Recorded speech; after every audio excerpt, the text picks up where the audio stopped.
Écoute, lorsqu'on parle des liens de famille, c'est l'ensemble de situations négatives qui se répètent constamment au sein d'une famille, d'une génération à une autre génération. Le grand-père, le père, le fils et le petit-fils, frappant jusqu'à la 4e génération généralement. Le simple fait d'appartenir à une famille fait que vous êtes reliés par ce qu'on appelle le lien du sang. Lorsque vous êtes reliés par les voies du sang, s'il y a une malédiction dans cette famille, à cause de l'iniquité des parents, de ce qu'ils ont fait, tu es toi-même porteur de cette malédiction, car tu proviens de cette lignée. C'est pour cela que certains peuvent revivre les mêmes situations que leurs parents, leurs grands-parents ont vécu, sans même prendre conscience qu'il y a ce qu'on appelle un lien de famille. Par exemple, la grand-mère a eu des enfants hors mariage, et à chaque fois qu'elle a un homme, il l'abandonne. Pareil pour la mère. Pareil pour la fille, pareil pour la petite fille. Tu vois que ce sont des situations qui se répètent constamment. C'est ce qu'on appelle un lien de famille.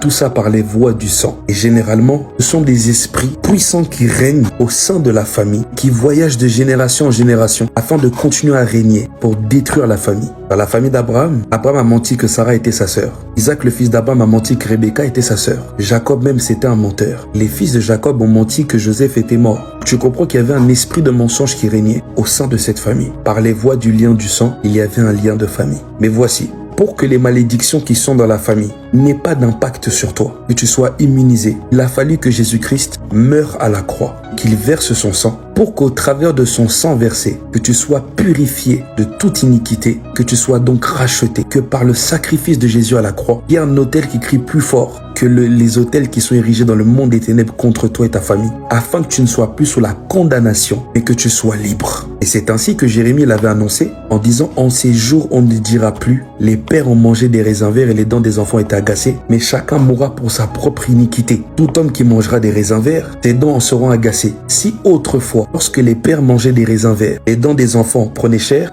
maintenant, par les vertus de la grâce en Jésus-Christ, même si mes parents ont consulté des sorciers, des marabouts, j'en passe, et qu'il y ait une malédiction dans le sang, ça ne m'atteindra pas car je suis en Jésus. Mais si je pratique l'iniquité qui règne dans la famille, je donne accès à cette malédiction dans ma vie, je sois en Christ ou pas. Tout homme mourra par sa propre iniquité.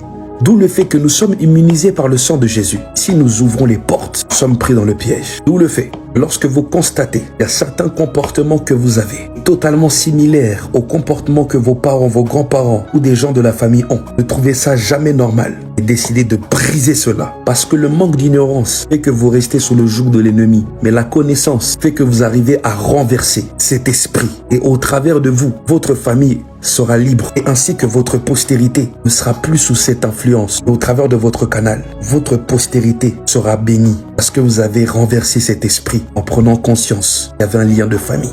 Il est temps de briser ça en prière. Il est temps de ne plus chercher à avoir le même comportement que ta mère a et dire « Ah, telle mère, telle fille. » Brise.